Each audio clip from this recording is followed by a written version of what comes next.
I want to read some investments to you, and I want you to tell me what is not like the other, okay? We're playing a game. What is not like the other? Okay. Fidelity Zero Large Cap Index Fund. So that's a mutual fund. You know what that invests in?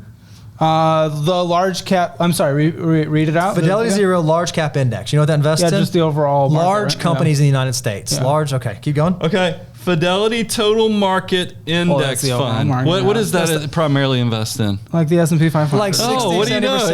S&P 500. Yeah. Hang on. I know exactly. Fidelity. Here's another one. Fidelity 500 Index Fund. What's that? What does that invest in? I have no idea. It sounds a lot like a large cap American company. How about the Fidelity Zero Total Market Index? The biggest holding is the Spider S&P 500 ETF. Let me some spy. You realize you own like 8 different flavors. Wait. 8 different flavors of the same hot dog. 3, 4, 5, 6, 7, 8.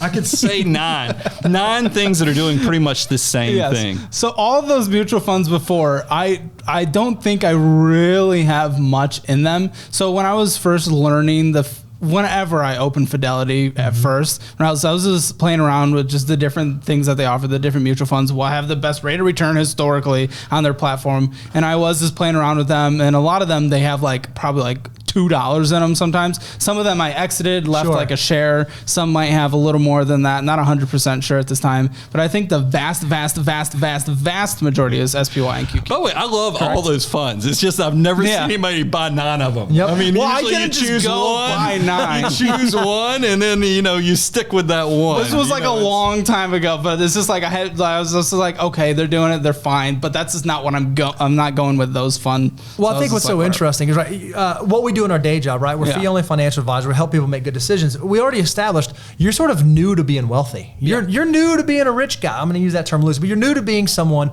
who has success. One of the things that we tell people is early on in your financial journey, specifically when it comes to investing, it's so easy for us to make it hard.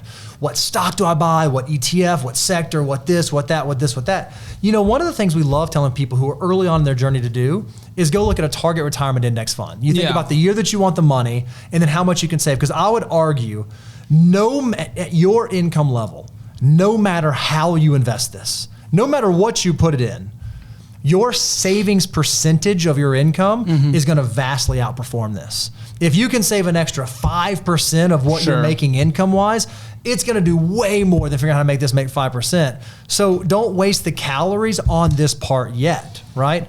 Pick something super, super easy, something super, super low cost, something that's automatic so that you can focus your efforts on the place to have the biggest return, which is your savings rate. How do I have an understanding of what my business expenses are, my personal expenses, and then how much I'm saving? Because all this is kind of minutia, at least until the portfolio reaches the critical mass.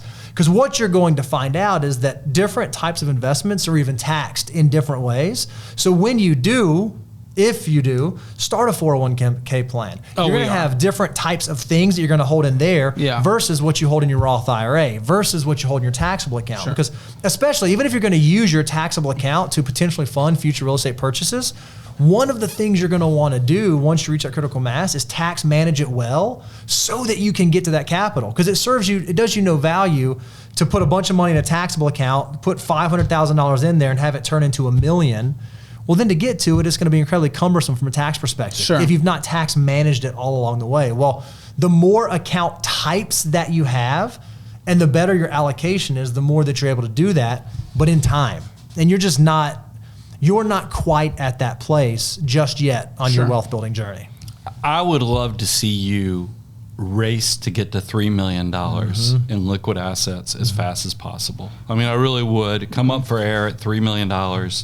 And just see then I can play with real estate. No. Well, I mean, it's just, you know what I mean? I'm just trying to, I think that you could focus all of your energy on the content game because you're good at it. People love hearing you. They feel connected to you. But I don't like it. But you have, and that's why it does break my heart. That's why if you race to $3 million, you give yourself options to get out of it. Exactly. Have you ever had a $3 million portfolio make 10% before?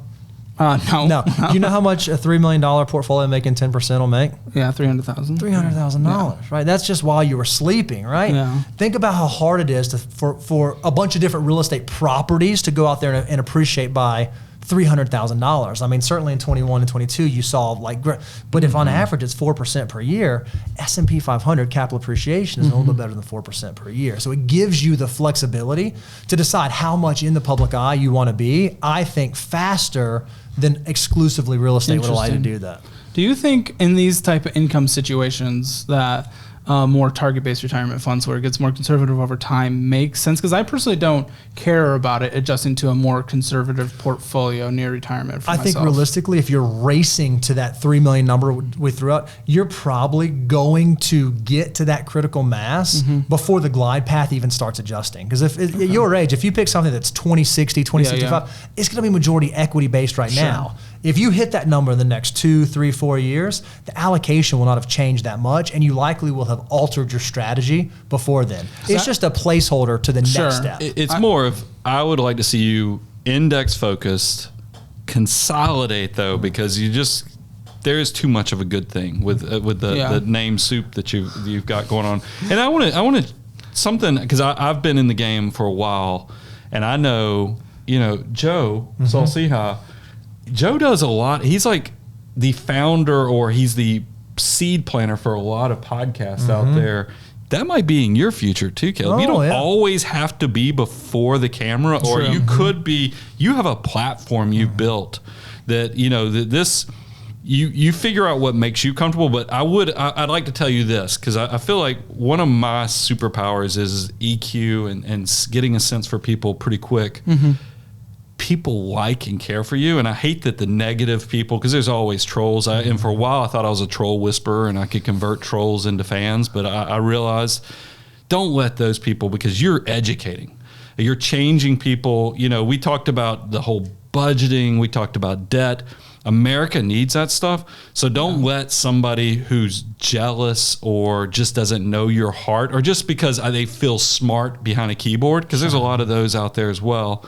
You keep doing what you're doing, but I think there is an avenue where if it's just personally too much for all the attention, you can always go behind the camera and be essentially the kingmaker, or the person who kind of chooses the next. Because I think you have a big enough platform, you're gonna be able to do great things. Well, that gets me so exciting. Yeah, the thing that's interesting, like criticism's good. I like criticism, so I'm not talking constructive criticism. Yeah, or even just people just giving their opinions on my show, even if it's negative. Like, it's totally fine. Like, we just agree to disagree, right? Yeah. On certain things, and then criticisms are good. What I don't like is the more character assassination, and what I don't like, the platform we're on is the second most used search engine in the United States. Yep. The world, I don't know, but the United States is the greatest place to make content. There's a big industry within this space that none of us have experienced yet, but I know that people above our threshold where we might get to someday, there's an entire industry baked in YouTube that is all about just bringing other people down and drama. And breaking them. And I don't want to get to that point, because I know my mental health is not strong enough for that personally, on my own mental health struggles.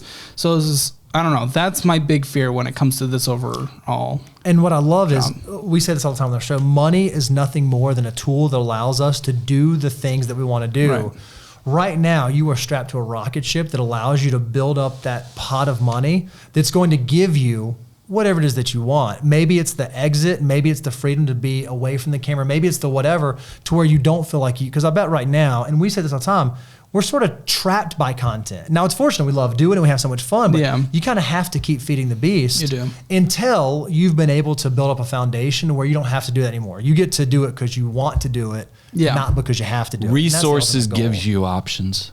So that's why it's back to race to get to 3 million before you come up to air, because having a big pot of money underneath you gives you options. And I think you would benefit. I think it would actually, because I daydream just talking to you and seeing your heart even more, to where 3 years in the future, you've come to peace with some of the anxiety and the other things.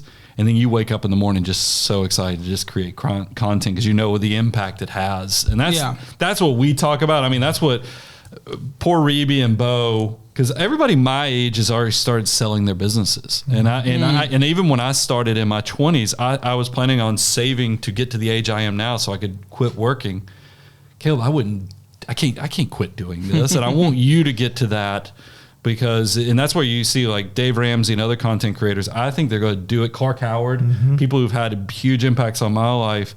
They don't look like they're retiring. And I think it's because they love it, because you do know you're making things better.